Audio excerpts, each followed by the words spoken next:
तो अब सबसे पहले आते हैं अपने एग्जीक्यूशन को लेकर।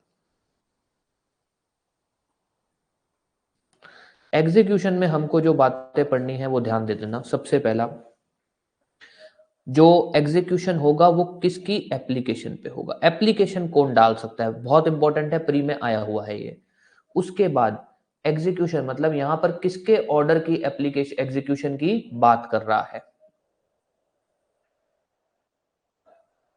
एप्लीकेशन कौन डाल सकता है, किस ऑर्डर की एप्लीकेशन की बात हो रही है यहाँ पर भाई, रेंट कंट्रोलर या फिर रेंट कंट्रोल ट्रिब्यूनल।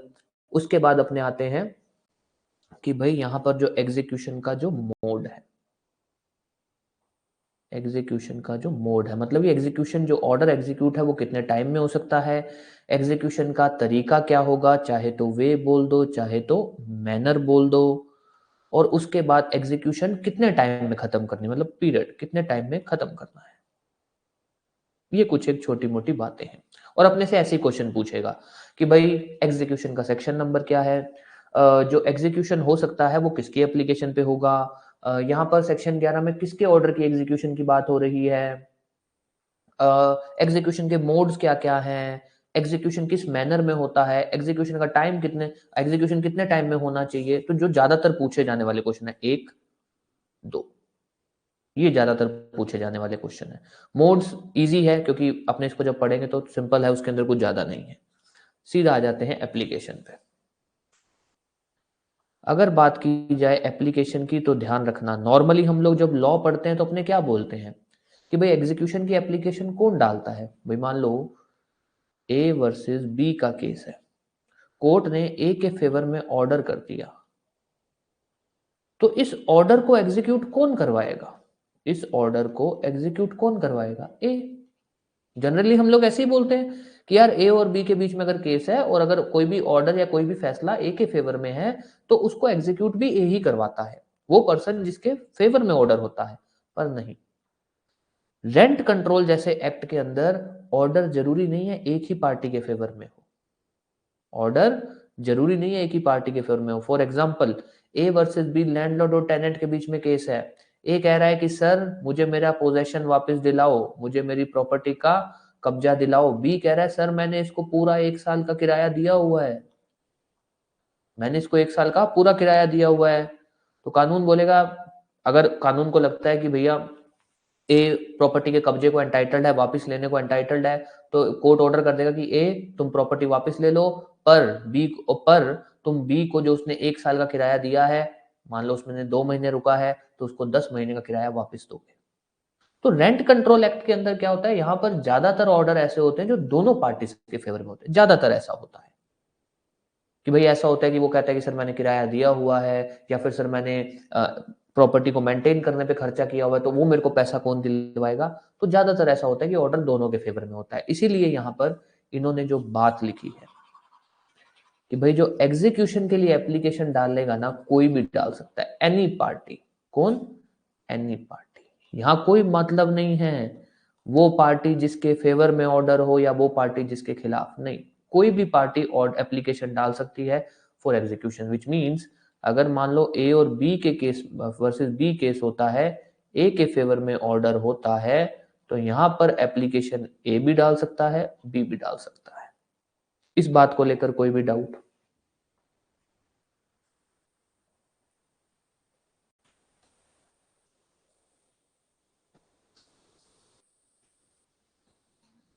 इस बात को लेकर कोई भी डाउट? ये प्री में आया हुआ है कि एप्लीकेशन कौन सी पार्टी डाल सकती है। ठीक है, अब आते हैं अगले पॉइंट पे। भाई कौन से ऑर्डर को एग्जीक्यूट, हाँ जी बिल्कुल रिपीट कर देते हैं। नॉर्मली ये बात ध्यान देना थोड़ा क्योंकि प्री में आया हुआ है, ठीक है। अगर किसी भी तरह का कोई भी कंफ्यूजन है ना तो पूछ लेना। नॉर्मली हम लोग क्या बोलते हैं, एक मिनट, नॉर्मली हम लोग क्या बोलते हैं भाई, अगर अपने मान लो शाम वाली क्लास में क्रिमिनल लॉ पढ़ रहे हैं तो अपने उसमें क्या बोलते हैं भाई, मान लो अगर एक्यूज के फेवर, एक्यूज के खिलाफ कोई सजा होती है तो उस सजा को एग्जीक्यूट कौन करता है, कोर्ट करती है। कोर्ट कब करेगी, अगर जिसके फेवर में ऑर्डर होता है वो आता है कोर्ट में, कहता है कि सर आपने सामने वाले को सजा सुनाई है उसको एग्जीक्यूट करो। सिविल में हम बकायदा ऐसी बात बोलते हैं कि भाई अगर सिविल कोर्ट कोई फैसला सुनाती है तो वो एग्जीक्यूट कब होगा? वो एग्जीक्यूट होगा जब जिसके फेवर में हुआ है, जब वो एप्लीकेशन डालेगा। जिसके फेवर में हुआ है जब वो एप्लीकेशन डालेगा तब एग्जीक्यूट होगा। तो नॉर्मली हम बोलते हैं कि जिसके फेवर में ऑर्डर होता है वो एग्जीक्यूशन की एप्लीकेशन डालता है।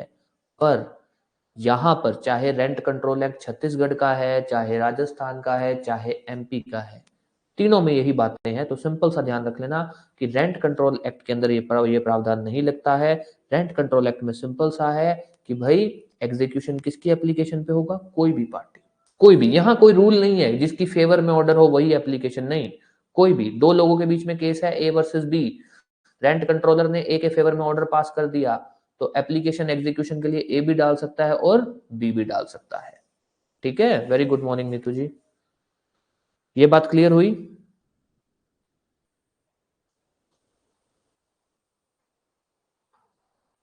ये बात क्लियर हुई?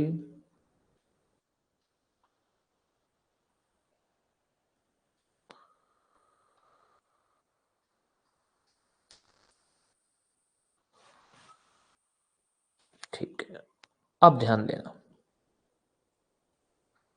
यहां पर ऑल्दो पूछा नहीं जा सकता बट फिर भी क्लियर रहना है भाई, यहाँ ये कौन से ऑर्डर की बात कर रहा है? एग्जीक्यूशन वाले कौन से ऑर्डर की? फाइनल ऑर्डर की। रेंट कंट्रोलर में क्या होता है ना, जब ये कोर्ट यहाँ पर जब ये कंट्रोलर या फिर ट्रिब्यूनल जब फैसला सुनाता है ना, तो नॉर्मली तो अपने फैसले में क्या लिखते हैं? जजमेंट। ऐसा लिखते हैं ना, जजमेंट। यहाँ पर जजमेंट नहीं लिखा जाता, यहाँ पर वर्ड यूज किया जाता है फाइनल ऑर्डर। क्या वर्ड यूज किया जाता है? Final order. नॉर्मली क्या लिखा जाता है? जजमेंट की निर्णय। यहां पर निर्णय की जगह क्या लिखा जाएगा? Final order. तो क्वेश्चन उठा भाई कौन से ऑर्डर की एग्जीक्यूशन का हो रहा है? अगर ऑर्डर फाइनल होगा सिर्फ तभी एग्जीक्यूट होगा क्या? नहीं, एग्जीक्यूट तो कोई भी ऑर्डर हो सकता है। फाइनल ऑर्डर या कोई भी इंटरिम ऑर्डर वो एग्जीक्यूट हो सकते हैं। एग्जीक्यूट तो कोई भी, और ये बेसिक है कि कोई भी ऑर्डर एग्जीक्यूट हो सकता है। जरूरी थोड़ी है कि सिर्फ जजमेंट ही। कोर्ट अगर केस के दौरान कोई ऑर्डर पास करती है तो क्या उसकी कोई वैलिडिटी नहीं होती क्या? क्या वो फोर्स नहीं हो सकता क्या? वो हो सकता है एनफोर्स। अगर वो एनफोर्स हो सकता है उसका मतलब क्या है? कि वो एग्जीक्यूट हो सकता है। तो यहां पर ये बात बोली गई भाई कोई भी ऑर्डर हो, फाइनल ऑर्डर है, इंटरिम ऑर्डर है, कोई भी ऑर्डर है जो इस एक्ट के अंदर पास किया गया है, और चाहे वो रेंट कंट्रोलर द्वारा पास किया गया हो, चाहे रेंट कंट्रोल ट्रिब्यूनल द्वारा। इन शॉर्ट इतना याद रख लेना, कोई भी ऑर्डर हो अगर उसकी एग्जीक्यूशन की बात है तो वो एग्जीक्यूशन कैसे होगा? As per section 11। यस, कोई भी डाउट अभी तक?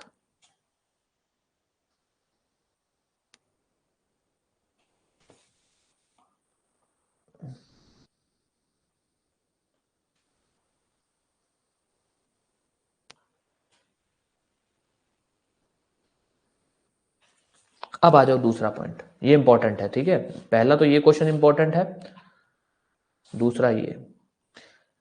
देखो जब भी एग्जीक्यूशन होता है ना तो ऐसा नहीं है कि एग्जीक्यूशन के ऊपर प्रोसीडिंग नहीं चलती। प्रोसीडिंग मतलब कोर्ट के अंदर कार्रवाई नहीं होती, कार्रवाई होती है। मान लो ए वर्सेस बी में केस था, रेंट कंट्रोलर ने ए के फेवर में ऑर्डर पास कर दिया। ठीक है, अब यहां हम बोलते हैं कि बी ने एप्लीकेशन डाली। बी ने एप्लीकेशन डाली कि सर एग्जीक्यूट कर दो ऑर्डर को। बी ने एप्लीकेशन डाली कि सर ऑर्डर एग्जीक्यूट कर दो। ऐसा नहीं है कि जो रेंट कंट्रोलर है या फिर मान लो रेंट कंट्रोल ट्रिब्यूनल के पास अगर अपील में मामला चला गया था तो वो एग्जीक्यूट कर देगी। नहीं, एप्लीकेशन के बाद फिर वो ऑपोजिट पार्टी को बुलाएंगे, जो भी दूसरी पार्टी है ना उसको बुलाएंगे, फिर दोनों को सुनेंगे, दोनों को सुनेंगे, फिर एग्जीक्यूट करेंगे। फिर करेंगे कि हाँ एग्जीक्यूट किया जा रहा है, कैसे किया जा रहा है, ये सब। तो ऐसा नहीं है एप्लीकेशन डली और एग्जीक्यूट हो जाएगा, नहीं, एप्लीकेशन के बाद भी प्रोसीडिंग चलती है। तो यहां पर यह बोला गया कि भाई वो प्रोसीडिंग किस तरीके से चलेगी। तो यहां बोला गया भैया प्रोसीडिंग आप समरी मैनर में करना। समरी मैनर मतलब फटाफट, जो अपने ने बीएनएसएस के अंदर समरी मैनर पढ़ा ना कि एक पार्टी को बुलाएंगे, उसको बोलेंगे अच्छा बताओ तुमने क्या बोलना है, उसकी सारी बातें एक साथ सुन लो। दूसरी पार्टी को बुलाएंगे, बोलो तुम्हें क्या बोलना है, उसकी सारी बातें एक साथ सुन लो, फिर आपने जो फैसला करना है कर दो। तो यहाँ पर जो प्रोसीडिंग, जो एग्जीक्यूशन की जो प्रोसीडिंग होगी वो किस तरीके से चलाई जाएगी? समरी मैनर में। इस बात को लेकर कोई भी डाउट? देखो मैं आपको ये टॉपिक प्री के हिसाब से ही पढ़ा रहा हूँ। इसीलिए आपको मैं ऐसे करके छोटे छोटे पोर्शन में पढ़ा रहा हूँ, ताकि अगर आपको कुछ भी क्वेश्चन पूछेगा तो ऐसे ही पूछेगा, भाई प्रोसीडिंग का एग्जीक्यूशन का क्या सेक्शन है, एग्जीक्यूशन किसकी एप्लीकेशन पे होता है, एग्जीक्यूशन का तरीका क्या है, एग्जीक्यूशन कितने टाइम में होना चाहिए, उसके बाद मोड्स, ऐसे ही कुछ क्वेश्चन पूछेगा। जी, कोई भी डाउट तो पूछ सकते हो।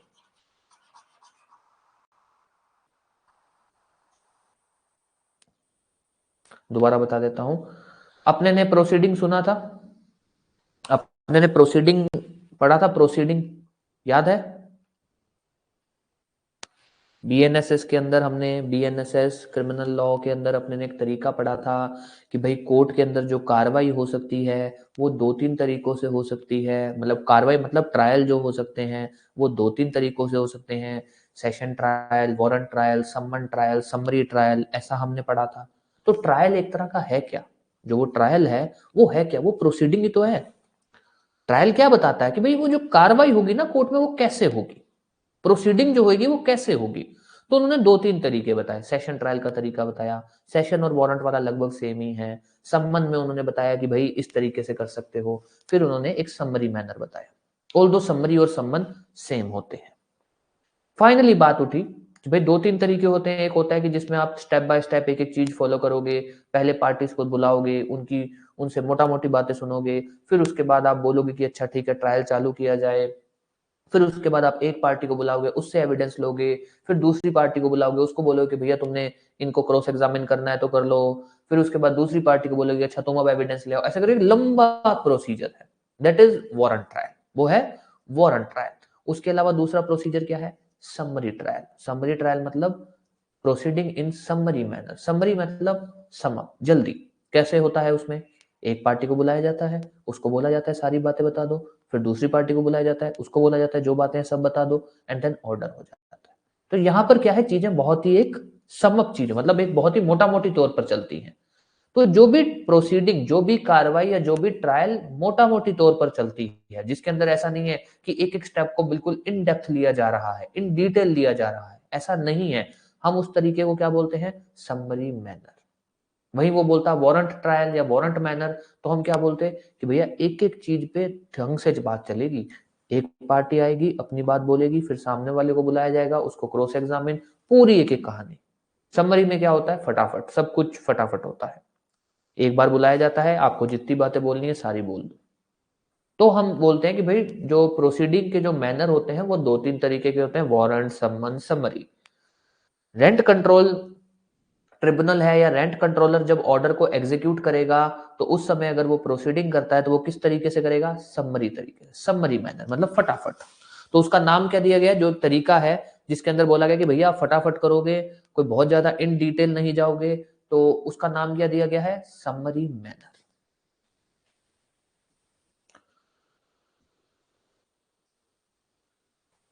अब ये बात क्लियर है?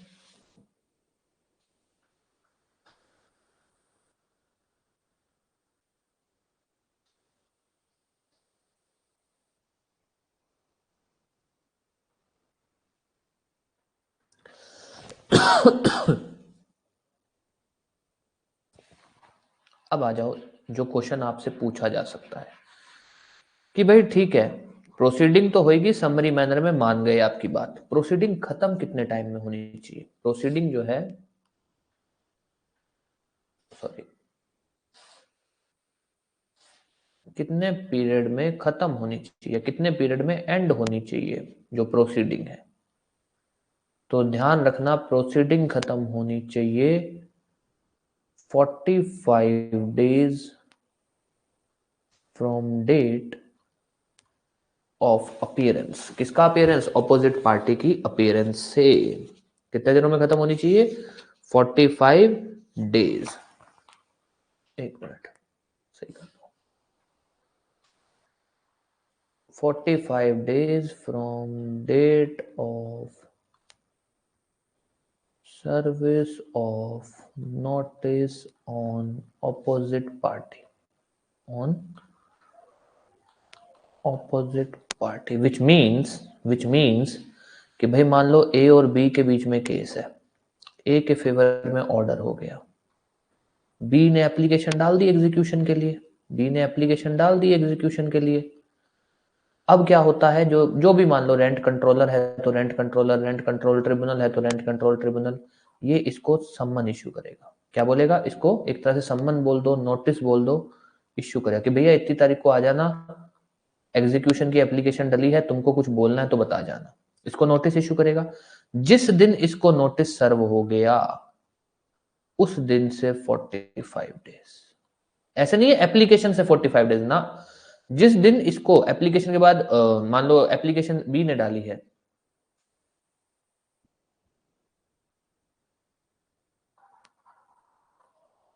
अगर एप्लीकेशन बी ने डाली है तो नोटिस किसको होगा? ए को। ऑपोजिट पार्टी कौन हुई? ए को। तो जिस दिन इसको नोटिस सर्व हो गया यहां से 45 डेज, इस दिन से। फॉर एग्जांपल एप्लीकेशन डली 1 जनवरी को, नोटिस सर्व हुआ 10 जनवरी को, तो 10 जनवरी से 45 डेज। जिस दिन ऑपोजिट पार्टी को एप्लीकेशन का नोटिस सर्व हो जाएगा उससे 45 डेज के अंदर अंदर जो है एग्जीक्यूशन प्रोसीडिंग को खत्म किया जाएगा। बहुत इंपॉर्टेंट क्वेश्चन है, कई बार पूछा गया है। इसमें कोई भी डाउट? फिर एक क्वेश्चन है, आप लोग बताओ, रेंट कंट्रोलर जो प्रोसीडिंग है, मतलब जो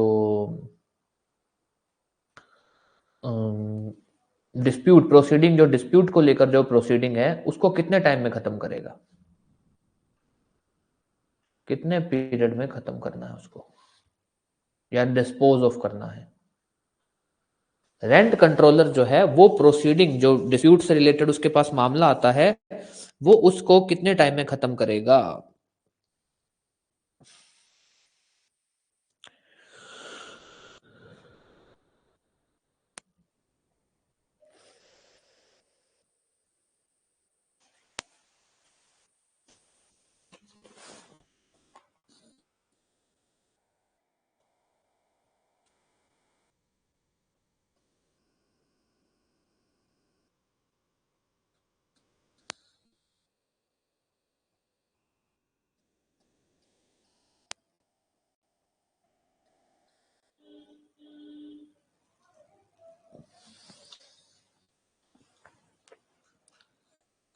क्या भैया?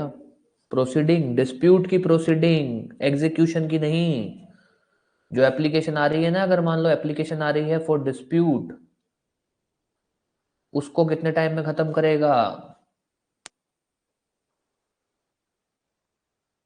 जैसे एक ट्रायल होता है उसी के अंदर एग्जीक्यूशन होता है, तो वो जो ट्रायल है वो कितने टाइम में खत्म होना चाहिए? ये तो एग्जीक्यूशन है 45 डेज, ट्रायल कितने टाइम में खत्म होना चाहिए? ध्यान रखना, सॉरी 6 मंथ। कितना? 6 मंथ्स, 6 महीने के अंदर अंदर रेंट कंट्रोलर के पास जो मामला आता है वो उसको खत्म करेगा 6 महीने के अंदर। ये चीज ध्यान रखना। एग्जीक्यूशन कितने टाइम में? 45 दिन में।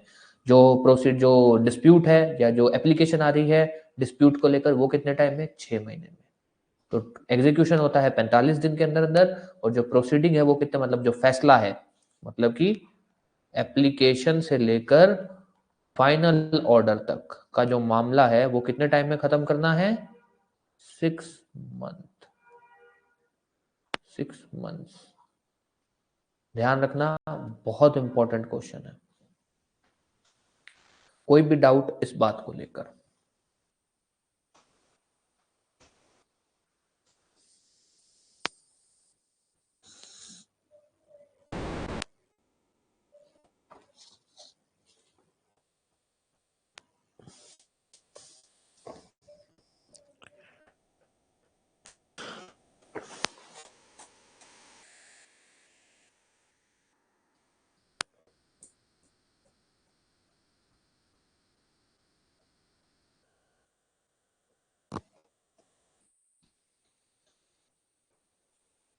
ठीक है, अब आ जाओ अगला पॉइंट, विच इज मेसने। अभी अपने इसको रिवाइज भी करेंगे, पर पहले एक बार मेसने प्रॉफिट देखते हैं। पहली बात, मेसने प्रॉफिट होता क्या है? मेसने प्रॉफिट के ऊपर सेक्शन क्या है? नहीं नहीं नहीं नहीं नहीं, हाँ नहीं, देखो, एप्लीकेशन से लेकर फाइनल ऑर्डर पास करना है 6 महीने के अंदर अंदर, फाइनल ऑर्डर से लेकर एग्जीक्यूशन करनी है 45 दिनों में। कितने दिनों में? 45 दिनों। तो हमसे नॉर्मली अगर पूछा जाता है कि एप्लीकेशन कितने टाइम में खत्म करनी है, 6 महीने में, एग्जीक्यूशन कितने टाइम में करना है फाइनल ऑर्डर के बाद, 45 दिन में। ठीक है, एप्लीकेशन डिस्पोज ऑफ कब हो जाती है, जिस दिन फाइनल ऑर्डर पास हो जाता है, जिस दिन फाइनल ऑर्डर। ठीक है, अब आ जाओ मैस्नेप प्रॉफिट। मैस्नेप प्रॉफिट होता क्या है?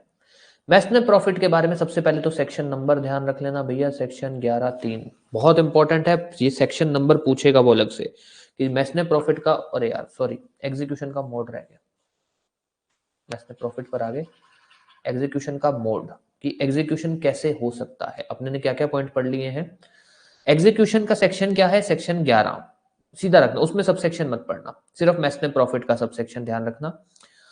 एग्जीक्यूशन का सेक्शन है 11। एग्जीक्यूशन के लिए एप्लीकेशन कौन डाल सकता है, कोई भी पार्टी, ऐसा नहीं है जिसके फेवर में हो वही एप्लीकेशन, नहीं, कोई भी पार्टी एप्लीकेशन डाल सकती है। कौन से ऑर्डर को एग्जीक्यूट किया जा सकता है, कोई भी ऑर्डर, फाइनल, इंटरिम, कोई भी ऑर्डर। एग्जीक्यूशन का जो प्रोसीडिंग है, जो ट्रायल होगा एग्जीक्यूशन को लेकर, जो कार्रवाई होगी वो किस तरीके से होगी, समरी मैनर से। एग्जीक्यूशन की जो एप्लीकेशन है वो कितने टाइम में डिस्पोज ऑफ करनी है, 45 दिनों के अंदर अंदर। अब आते हैं एग्जीक्यूशन कैसे होगा, mode of execution. Modes of execution कुछ नहीं, अपने को सिर्फ बेसिक याद करना है इसके अंदर। मोड्स ऑफ एग्जीक्यूशन आपसे जो पूछा जा सकता है वो मैं आपको बता दूंगा। 3A 2D which means A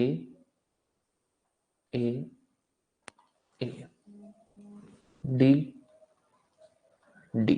अब आ जाओ, A इज अटैचमेंट, दूसरा A इज अरेस्ट, तीसरा A इज अटैचमेंट हो गया, अरेस्ट हो गया, अपॉइंटमेंट, अपॉइंटमेंट, तीसरा is delivery and then is detention. अब ध्यान देना क्या क्या है ये, पहले अपने इसको यहीं पे बात कर लेते हैं।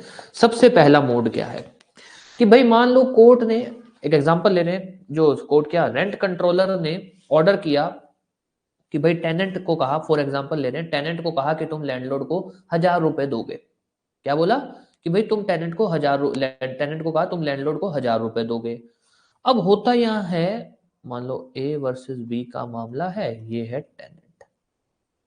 कोर्ट ने कहा इसको कि भैया टेनेंट तुम जो है लैंडलॉर्ड को कितने रुपए दोगे, 1,000 रुपए, 1,000 रुपए। अब उसने नहीं दिए तो पैसे तो रिकवर किए जा सकते हैं ना, पैसे तो रिकवर किए जाएंगे। कैसे रिकवर किए जाएंगे, इसकी प्रॉपर्टी अटैच कर देंगे, इसकी प्रॉपर्टी अटैच कर देंगे, प्रॉपर्टी अटैच करके बेच देंगे और फिर उसको बेच देंगे, उसमें से जो पैसा आएगा वो 1,000 रुपए लैंडलॉर्ड को, बाकी टेनेंट को दे देंगे।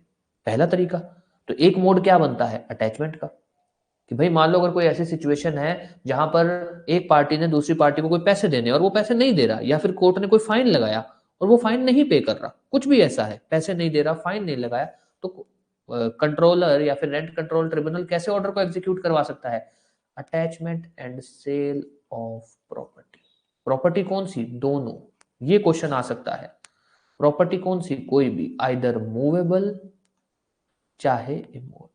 तो कोई भी प्रॉपर्टी अटैच और सेल हो सकती है, चाहे मूवेबल हो चाहे इमूवेबल, पहला। अब आ जाओ दूसरा। दूसरे में भी यही एग्जांपल लेते हैं, कोर्ट ने उसको कहा भैया 1,000 रुपए देना फाइन के तौर पर। अब वो फाइन नहीं दे रहा तो अरेस्ट कर लेंगे, उसको बोलेंगे फाइन नहीं दे रहे हो तो इतने साल, इतने महीने अंदर रहोगे, ताकि वो अरेस्ट से डर कर फाइन दे दे। तो अगर मान लो वो ऑर्डर को एग्जीक्यूट नहीं, मान नहीं रहा, तो कैसे एग्जीक्यूट हो सकता है, अरेस्ट कर लिया जाएगा। किसको, ऑपोजिट पार्टी को, ऑब्वियस ऑपोजिट पार्टी को ही करेंगे, जिसने एप्लीकेशन डाली है उसको तो करेंगे नहीं। अब आ जाइए तीसरा। तीसरा कब होता है भाई, मान लो कोई पोजेशन को लेकर मामला है, ए वर्सेस बी का मामला है, ए वर्सेस बी का मामला है, कोर्ट ने कह दिया कि भाई ए को कह, बी को कह दिया कि भैया तुम इसको प्रॉपर्टी की पोजेशन वापस करो, पोजेशन वापस करो। अब रेंट कंट्रोलर तो ऑफिस छोड़ के जाने से रहा कि भाई मैं आज पूरे दिन की कार्रवाई छोड़ के, पूरे दिन के जो मेरे पास केस पड़े हैं वो छोड़कर मैं क्या करूं, जाऊं और पोजेशन दिलवाऊं। तो रेंट कंट्रोलर क्या कर देगा, जो मान लो क्या कहते हैं ये, कोई वकील है या फिर किसी भी पर्सन को कमिश्नर अपॉइंट कर देगा। कमिश्नर मतलब कि भाई आप जाइए और ये ऑर्डर एग्जीक्यूट करवाइए। तो यहां ये क्या कर सकते हैं कि भाई फॉर एग्जीक्यूशन के लिए किसी भी पर्सन को, चाहे तो वो कोई वकील है या फिर मान लीजिए कोई ट्रिब्यूनल का ऑफिसर है या फिर कोई भी पर्सन है, उसको वो एज ए कमिश्नर अपॉइंट कर देंगे। तो यहां क्या कर सकते हैं, ये अपॉइंट कर सकते हैं any person, any person as commissioner. Commissioner का मतलब होता है कि भाई इन्होंने एक तरह का कमीशन बना दिया जो जाके ऑर्डर को एग्जीक्यूट करवा देगा।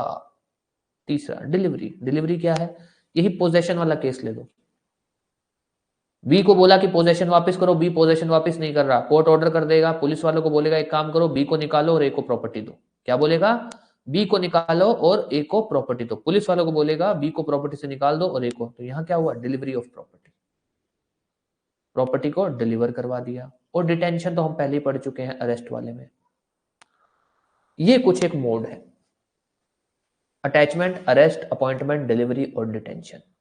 इस तरीके से आप याद कर सकते हो कि भाई attachment of property, arrest of opposite party, appointment of any person as commissioner for execution, delivery of property, detention. अब इसमें जो क्वेश्चन बनता है वो एक क्वेश्चन ये बनता है कि भाई कौन सी प्रॉपर्टी अटैच हो सकती है। तो ध्यान रखना कोई भी प्रॉपर्टी अटैच हो सकती है, ऐसा कुछ नहीं है कि मूवेबल प्रॉपर्टी अटैच होगी या इमूवेबल होगी, कुछ ऐसा नहीं है। कोई भी डाउट इस पॉइंट को लेकर याद कर लेना इसको और अच्छे से याद कर लेना।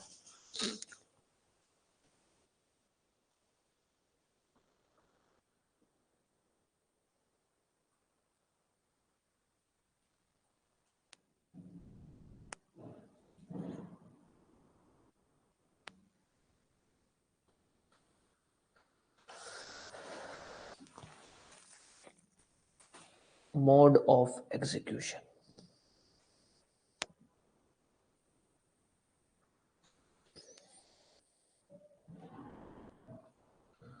अब आ जाइए मैस्ने प्रॉफिट।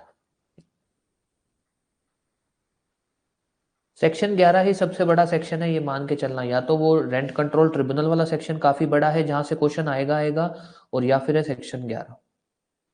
ये दोनों सेक्शन है, बहुत अच्छे से कर लेना, ठीक है। यहाँ पर आपके लिए पढ़ने वाली चीजें बहुत है। अब आ जाओ मैस्ने प्रॉफिट। सबसे पहली बात, मैस्ने प्रॉफिट का सेक्शन याद रखना, सेक्शन 11 सब सेक्शन 3। एक बात, अब आते हैं होता क्या है।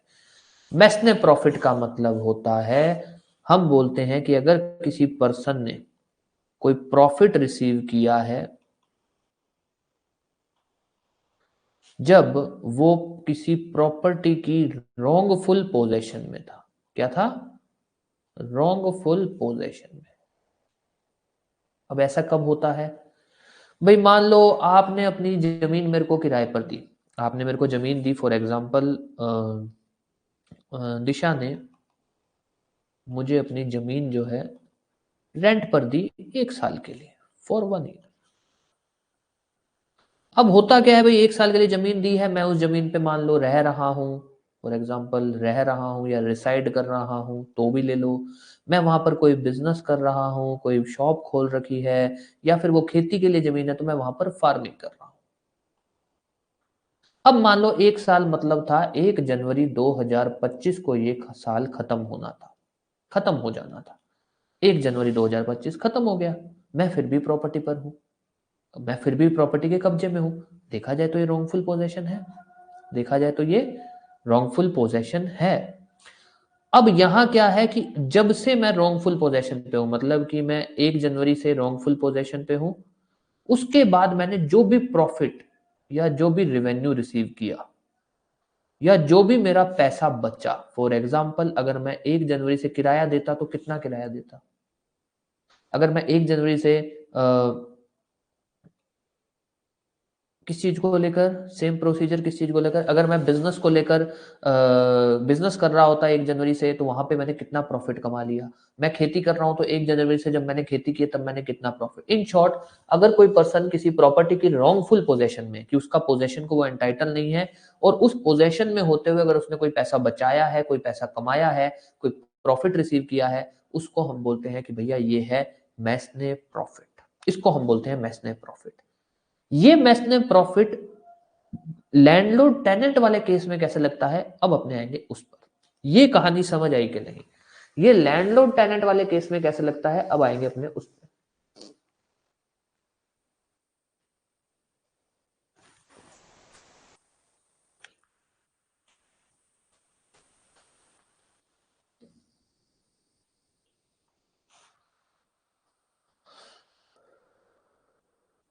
ठीक है, अब आ जाओ कि ये लैंडलॉर्ड टेनेंट पे कैसे लगता है।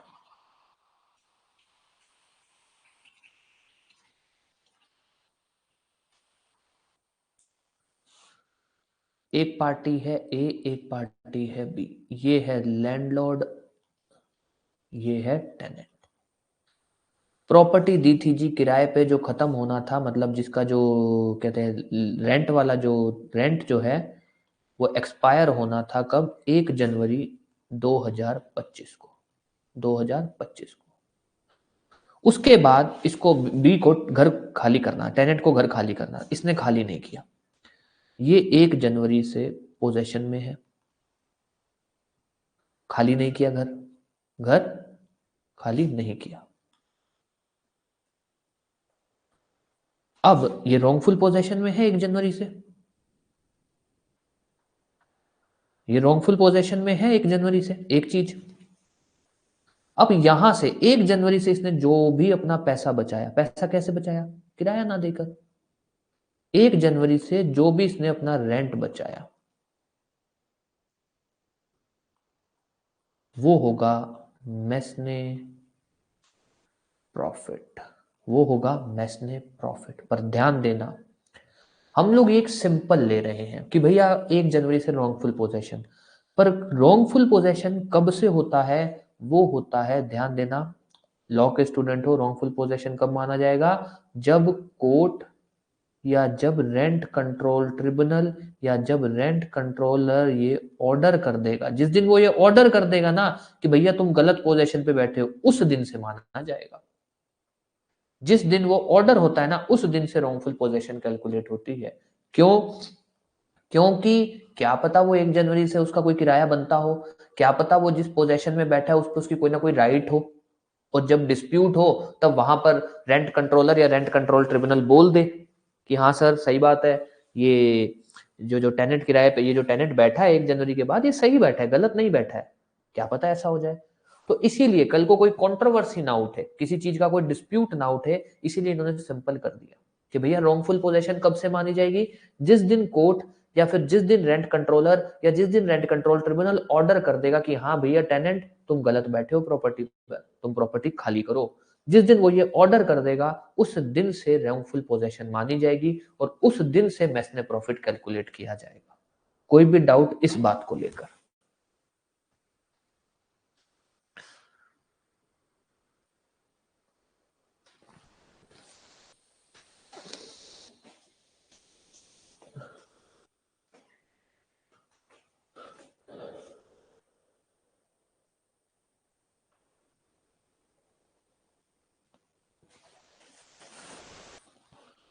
ठीक है, तो रॉन्गफुल पोजेशन सॉरी मैस्ने प्रॉफिट कब से पे करना होता है, डेट ऑफ ऑर्डर से लेकर, डेट ऑफ ऑर्डर से रॉन्गफुल पोजेशन कैलकुलेट होती है, तो डेट ऑफ ऑर्डर से मैस्ने प्रॉफिट चालू होगा। अब आ जाओ, ये तो था, मतलब आपको कंसेप्ट क्लियर, नहीं इसको नहीं भी याद रखोगे कोई दिक्कत नहीं है, छोड़ दो इसको, हमको नहीं याद रखना।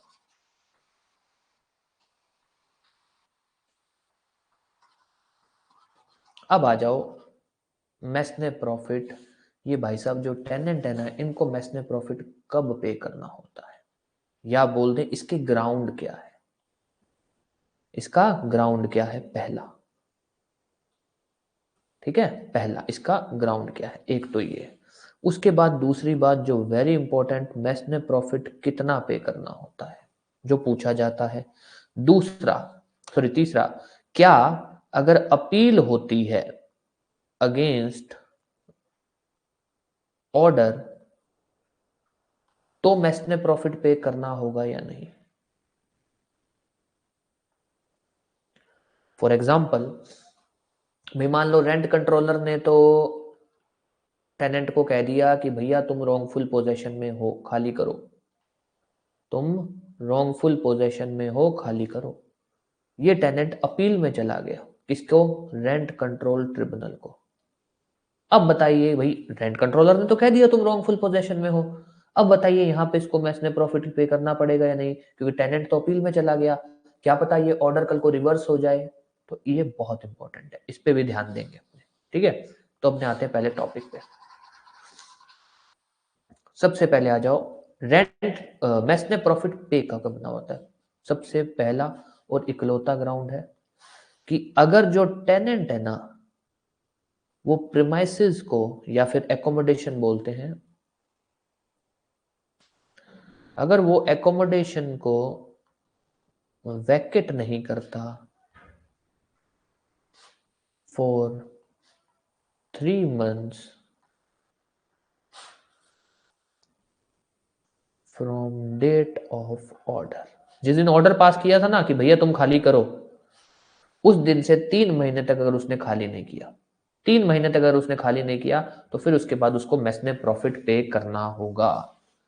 एक चीज क्या कह रहा है ये, कि अगर जो टेनेंट है उसने एकोमोडेशन को 3 महीने के अंदर अंदर खाली नहीं किया from date of order, order मतलब जब उसको कहा गया कि खाली करो, तब उसको मैसने प्रॉफिट पे करना पड़ेगा। पहला क्वेश्चन कि मैसने प्रॉफिट कब पे करना होता है, अगर एकोमोडेशन को 3 महीने के अंदर अंदर खाली नहीं किया जाता बाय टेनेंट। मैसने प्रॉफिट लगेगा भी किस पे? टेनेंट पे। क्यों? क्योंकि किराया पोजेशन पे तो टेनेंट ही है, लैंडलॉर्ड तो है नहीं। अगर रॉन्गफुल पोजेशन होगी भी तो टेनेंट की होगी, लैंडलॉर्ड की तो बन ही नहीं सकती।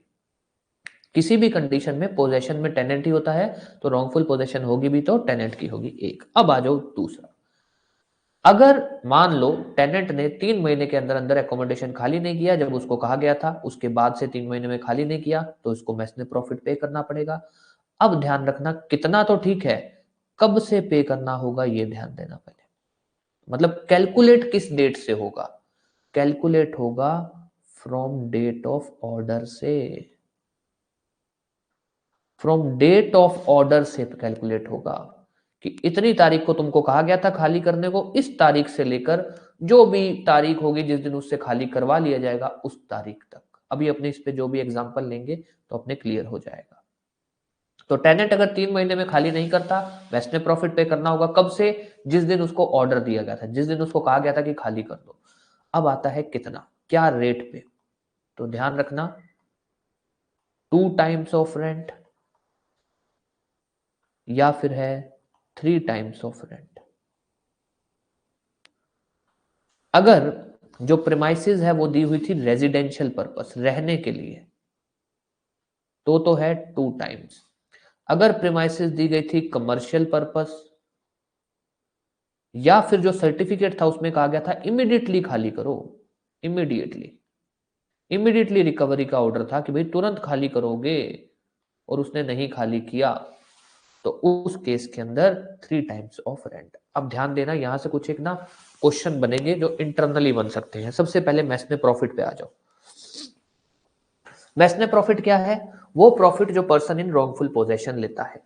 मैसने प्रॉफिट किसको पे करना हो सकता है? टेनेंट को, कि भाई मान लो टेनेंट किराए पे बैठा है, खाली नहीं कर रहा है, लैंडलॉर्ड जाएगा रेंट कंट्रोलर के पास कि साहब प्रॉपर्टी पे बैठा है, खाली कर नहीं रहा है, तो वहां पर अगर रेंट कंट्रोलर बोलता है भैया खाली करो, प्रॉपर्टी को खाली करो, तो पोजेशन में तो कौन होता है? टेनेंट ही होता है। तो रॉन्गफुल पोजेशन में भी कौन होगा? टेनेंट ही होगा। तो मैसने प्रॉफिट किसको पे करना पड़ेगा? टेनेंट को, पहला।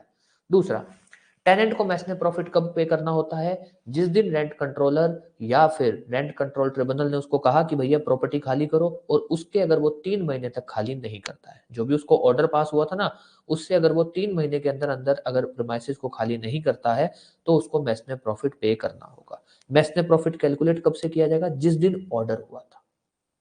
ऑर्डर से 3 महीने में खाली कर देगा तो आएगा ही नहीं कहानी, पर अगर नहीं खाली किया तो फिर हम पीछे वापस जाएंगे। जिस दिन ऑर्डर हुआ था उस दिन से लेकर जब तक उससे प्रॉपर्टी खाली नहीं करवा ली जाती, तब तक का मैसने प्रॉफिट उस पर लगाया जाएगा। वो मैसने प्रॉफिट उसको क्या रेट पे देना होगा? अगर रेजिडेंशियल प्रीमाइसेस थी तो 2 टाइम्स ऑफ रेंट, कमर्शियल है तो 3 टाइम्स, और अगर मान लीजिए उसको इमीडिएट रिकवरी के लिए कहा गया था तो है 3 टाइम्स ऑफ रेंट। अब यहां से कुछ एक इंटरनल क्वेश्चन। पहला,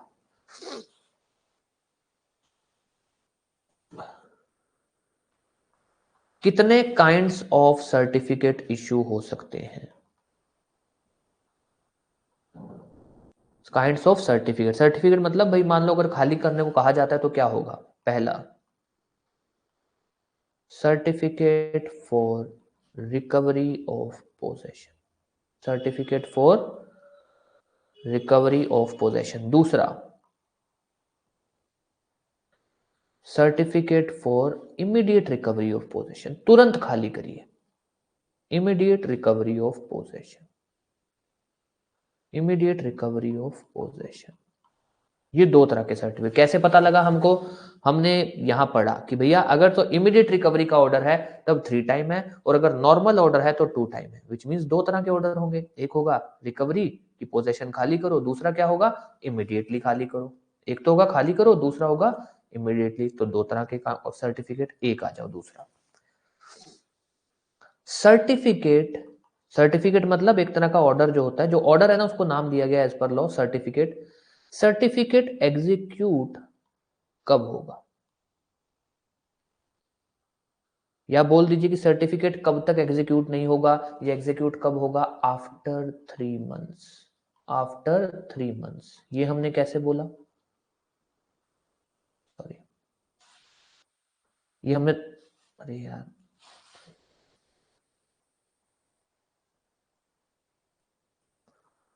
ये हमने 3 मंथ वाला क्वेश्चन कहां से निकाला?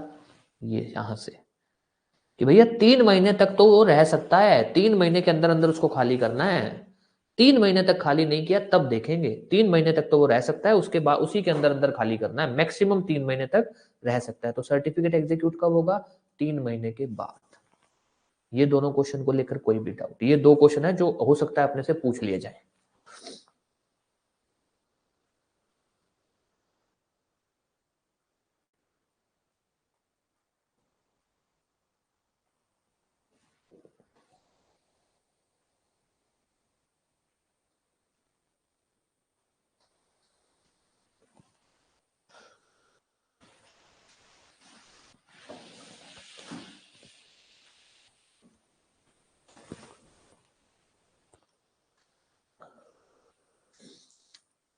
यस, इसको लेकर कोई भी डाउट?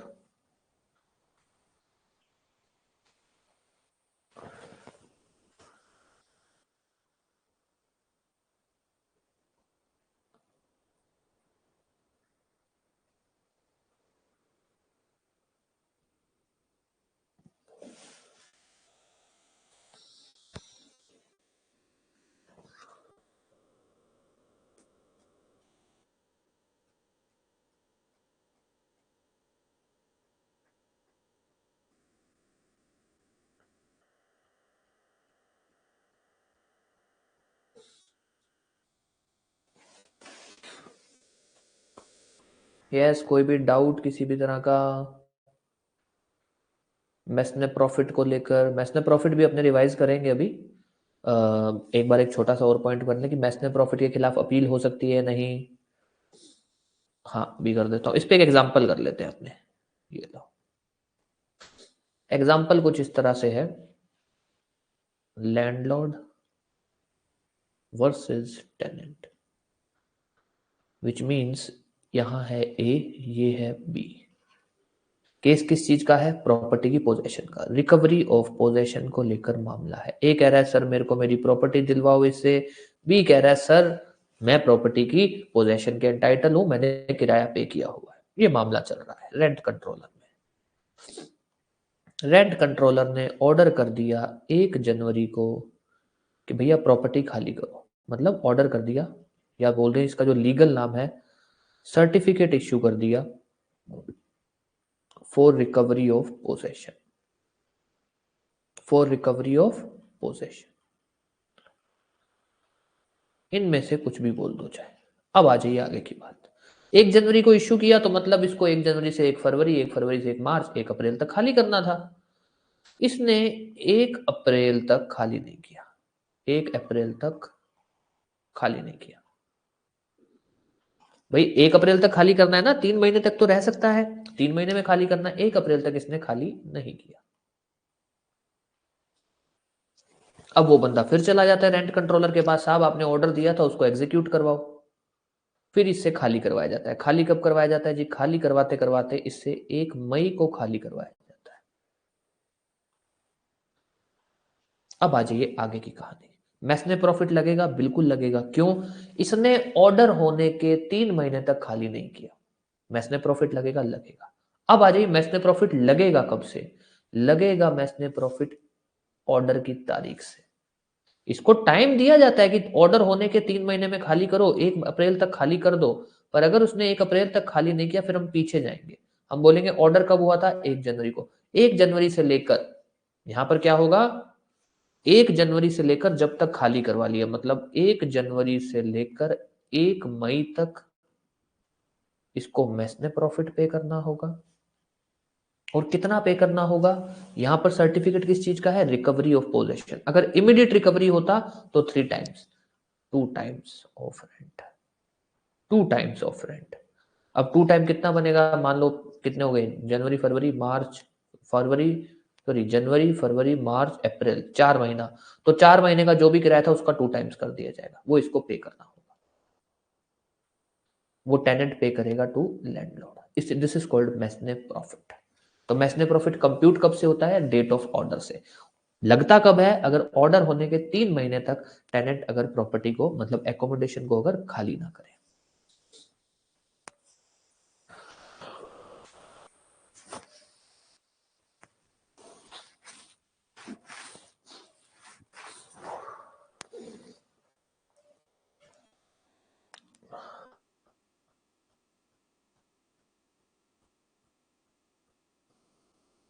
हाँ जी, कोई भी डाउट इस बात को लेकर?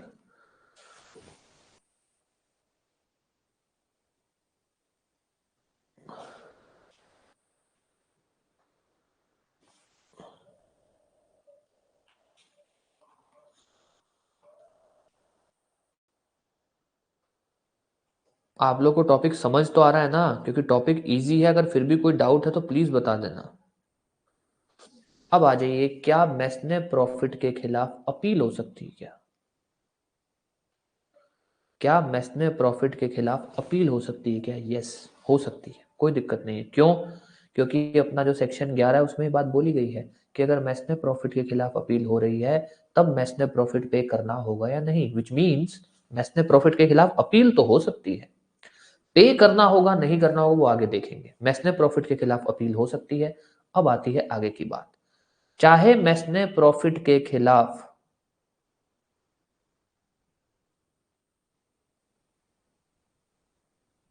3 टाइम्स तब लगता है अगर प्रॉपर्टी कमर्शियल पर्पस के लिए दी हो या फिर प्रॉपर्टी का जो सर्टिफिकेट जो है वो इमीडिएट रिकवरी का हो। बाकी बातें सेम है।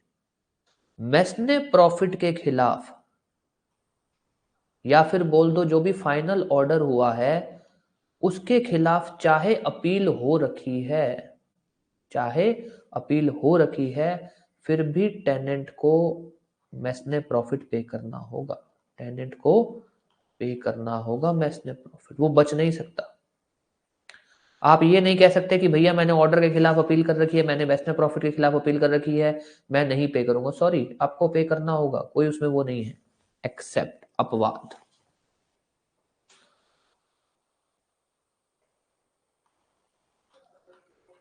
अगर जो रेंट कंट्रोल ट्रिब्यूनल है ना जिसमें आपने अपील फाइल की है, या फिर कोर्ट जिसमें आपने अपील फाइल की है, उसने ऑर्डर कर दिया हो या बोल दिए उसने स्टे लगा दिया हो ऑन पेमेंट कि आपको पे करने की जरूरत नहीं है। जनरली अगर चाहे आपने मैसने प्रॉफिट या फाइनल ऑर्डर के खिलाफ अपील कर भी रखी है फिर भी आपको मैसने प्रॉफिट पे करना होगा। हाँ, जहां पर आपने अपील कर रखी है वो जो अपीलेट अथॉरिटी है, चाहे रेंट कंट्रोल ट्रिब्यूनल है चाहे कोर्ट है, अगर उसने कह दिया नहीं पे करने की जरूरत तो एक बार मत पे करना। अब आते हैं आगे की बात जो इंपॉर्टेंट है, जो क्वेश्चन आता है। अगर जो अपीलेट अथॉरिटी है, जो रेंट कंट्रोल ट्रिब्यूनल है, या मान लो आप अपील में सिविल कोर्ट में चले गए, जो कोर्ट है उसने भी कंफर्म कर दिया फाइनल ऑर्डर, मतलब जिस ऑर्डर के खिलाफ आप अपील में गए थे ना उसने भी अगर उसको कंफर्म कर दिया तो फिर यहां आपको मैसने प्रॉफिट पे करना होगा। और कब से पे करना होगा? डेट ऑफ फाइनल ऑर्डर से, date of original order, sorry original date लिखते हैं यहां पर। क्या होगा? Original date of order. अब यहां ध्यान देना ये बोलना क्या चाहता है। ये कहता है भाई, ऊपर वाला एग्जांपल लेते हैं, ये कहता है भाई फॉर एग्जांपल ऐसा हुआ कि 1 जनवरी को रेंट कंट्रोलर ने तो कह दिया भैया प्रॉपर्टी खाली करो, उसने खाली नहीं की और वो अपील में चला गया। वो क्या हुआ, 1 जनवरी को ऑर्डर हुआ, फिर वो अपील में चला गया रेंट कंट्रोल ट्रिब्यूनल के पास। रेंट कंट्रोल ट्रिब्यूनल में अपील चली 2 साल तक, मतलब कि 1 जनवरी 2027 तक। और फाइनली वहां पर भी रेंट कंट्रोल ट्रिब्यूनल ने क्या कह दिया कि भैया टेनेंट को कहा प्रॉपर्टी खाली करो, प्रॉपर्टी खाली करो। तो यहां बोला गया है कि अब टेनेंट को मैसने प्रॉफिट पे करना होगा, और कहां से, date of original order. Original date क्या है, 1 जनवरी। तो यहां पर भी उसको मैसने प्रॉफिट पे करना होगा, और कब से, इसको मैसने प्रॉफिट पे करना होगा ओरिजिनल डेट से। ओरिजिनल डेट क्या है जी, 1 जनवरी 2025, वहां से 1 जनवरी 2025। जो बातें सेम है वो सारी की सारी वही लगेंगे, 2 टाइम्स है तो 2 टाइम्स। अब ये तो ध्यान रखना, आपसे जो क्वेश्चन पूछा जा सकता है, क्या मैसने प्रॉफिट के खिलाफ अपील हो सकती है, हो सकती है। मैसने प्रॉफिट या फाइनल ऑर्डर के खिलाफ अगर अपील होती है तब भी टेनेंट को पे करना पड़ेगा, बिल्कुल जनरल रूल है, आपको पे करना पड़ेगा। हाँ, जो जहां पर आप अपील में गए, रेंट कंट्रोल ट्रिब्यूनल या कोर्ट, अगर उसने कह दिया नहीं पे करना तो मत पे करना। पर अगर उस अपीलेट अथॉरिटी ने भी बाद में उस फाइनल ऑर्डर को कंफर्म कर दिया, उन्होंने कैंसिल नहीं किया, कुछ नहीं किया, तो फिर आपको मैसने प्रॉफिट पे करना होगा। और कब से, ओरिजिनल डेट से। ओरिजिनल डेट ऑफ ऑर्डर से मैसने प्रॉफिट पे करना होगा। ये है मैसने प्रॉफिट को लेकर कहानी। एक बार इन शॉर्ट अपने इसको देख लेते हैं। सबसे पहले आ जाते हैं अपने सेक्शन 11 एग्जीक्यूशन को लेकर। कहां गया, सेक्शन 11 काफी बड़ा सेक्शन है, अच्छे से पढ़ना आराम से। सबसे पहले आ जाइए, सेक्शन 11 में 2 बातें होती हैं, एग्जीक्यूशन और मैसने प्रॉफिट। मैसने प्रॉफिट का सेक्शन है सेक्शन 11 सब सेक्शन 3। एग्जीक्यूशन को लेकर आते हैं। एग्जीक्यूशन में एप्लीकेशन कौन डाल सकता है, कोई भी पार्टी डाल सकती है। एग्जीक्यूशन कितने टाइम में खत्म होना चाहिए, 45 दिनों में। एग्जीक्यूशन किस ऑर्डर का हो सकता है, किसी भी ऑर्डर का हो सकता है। एग्जीक्यूशन कंडक्ट करने का तरीका क्या होगा, समरी मैनर होगा। एग्जीक्यूशन करने के तरीके क्या हैं, 3A 2D, which means attachment of property, कोई भी प्रॉपर्टी मूवेबल इमूवेबल, अटैचमेंट करके सेल करना। उसके बाद अरेस्ट एंड डिटेंशन। उसके बाद अपॉइंटमेंट करना किसी भी पर्सन को as commissioner for execution. Then is delivery of property. Delivery of property के अलावा अगर कुछ आता है, ठीक है, ये हो गया। अब आजी, हाँ इसके अंदर ना यार, सॉरी एक बात और बतानी भूल गया। ठीक है, अटैचमेंट हो गया। अटैचमेंट के अंदर एक और देख लेना कि भाई अटैचमेंट जो है ना, 2 चीजों का और हो सकता है। ये मेरे दिमाग से निकल गया। अटैचमेंट जो है 2 चीजों का और हो सकता है, सैलरी का भी हो सकता है, बैंक अकाउंट का भी हो सकता है। तो अटैचमेंट प्रॉपर्टी का भी हो सकता है, सैलरी का भी हो सकता है, और बैंक अकाउंट का भी हो सकता है। बस ये एक चीज थी जो बतानी रह गई थी, सॉरी भूल गया। ठीक है, और डिलीवरी ऑफ प्रॉपर्टी। अब आ जाइए मैसने प्रॉफिट। मैसने प्रॉफिट को लेकर सिंपल सा है, सेक्शन 11 सब सेक्शन 3। मैसने प्रॉफिट कब होगा, अगर टेनेंट प्रॉपर्टी को 3 महीने में खाली नहीं करता from date of order. Mesne profit कितना पे करना होगा, mesne profit 2 times of rent होगा या 3 टाइम्स ऑफ रेंट होगा। अगर प्रॉपर्टी रेजिडेंशियल है तो 2 टाइम्स, कमर्शियल है तो 3 टाइम्स। कब से मैसने प्रॉफिट, डेट ऑफ ऑर्डर से। मैसने प्रॉफिट के खिलाफ अपील हो सकती है, बिल्कुल हो सकती है। पर अगर अपील के अंदर भी वो ऑर्डर कंफर्म हो गया, फिर आपको ओरिजिनल डेट ऑफ ऑर्डर से पैसा पे करना होगा। यस, कोई भी डाउट कुछ भी पहले ये बता दो इस टॉपिक को लेकर अभी तक।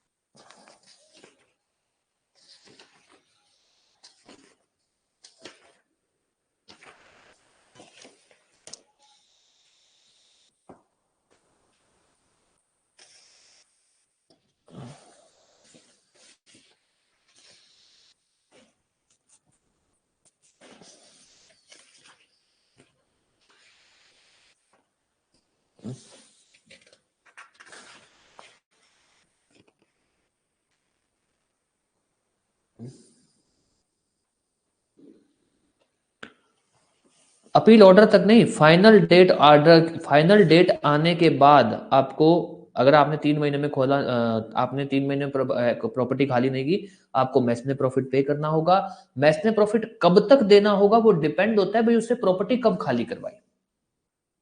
प्रॉपर्टी जिस दिन खाली हुई है उस दिन तक, ऐसा नहीं है ऑर्डर तक नहीं, प्रॉपर्टी जिस दिन खाली हुई। अब जैसे मान लो अपील में चला गया वो, और वहां पर उसने प्रॉपर्टी खाली नहीं की, रेंट कंट्रोल ट्रिब्यूनल ने भी कह दिया भैया प्रॉपर्टी खाली करने की जरूरत नहीं, सॉरी मैस ने प्रॉफिट पे करने की जरूरत नहीं है, अपील में गया। ये अपना एग्जांपल कहाँ गया वो वाला, ये वाला, यहां पर रेंट कंट्रोल ट्रिब्यूनल ने कह दिया खाली करने की जरूरत नहीं है, ठीक है जी नहीं जरूरत। मैस ने प्रॉफिट पे करने की जरूरत नहीं है, ठीक है जी नहीं जरूरत। अब यहाँ क्या होता है, फाइनली क्या होता है, 2 साल तक केस चलता है अपील के अंदर, और अपील में भी मैस ने, रेंट कंट्रोल ट्रिब्यूनल कह देता है भैया टेनेंट प्रॉपर्टी तो तुमको खाली करनी होगी। अब यहाँ क्या होगा, 1 जनवरी 2025 जिस दिन ओरिजिनल ऑर्डर हुआ था उस दिन से लेकर जब तक प्रॉपर्टी उससे ले ली नहीं जाती तब तक का पीरियड कैलकुलेट किया जाएगा। ठीक है, ये एक चीज है। ओके, तो सेक्शन 11 थोड़ा लंबा हो गया है, आगे पढ़ना है, चलो आगे अपने कल पढ़ते हैं, क्योंकि कल में आपका वैसे भी ये खत्म हो जाएगा। कुछ अगले सेक्शन बहुत छोटे छोटे से हैं, 12 13 14 छोटे छोटे से हैं, पर क्योंकि आज का सेक्शन थोड़ा सा आप लोगों के लिए कॉम्प्लिकेटेड सा है, एक बार उसको इसको पढ़ लेना, बेरेट से देख लेना। आपको कोई भी चीज अगर आपको डाउट रहे, आपको लगे कि भाई इसको दोबारा पढ़ाना है या कुछ है, तो मैं इसको दोबारा पढ़ा दूंगा। ठीक है, संडे को जो है आपका टेस्ट करवा देंगे। ठीक है, संडे को आपका टेस्ट रख दें रेंट कंट्रोल एक्ट का।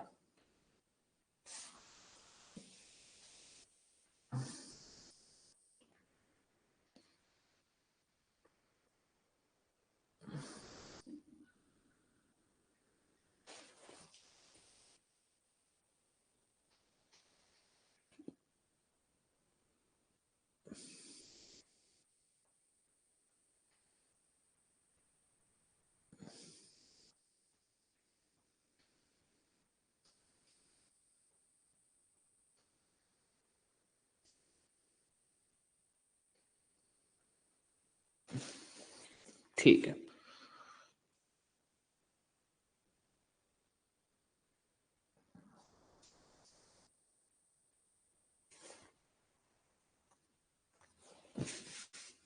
चलिए जी, फिर थैंक यू। कल अपने खत्म कर देंगे, इसके अंदर कुछ और है नहीं, बाकी नोट्स वगैरह आपको दे दिए जाएंगे।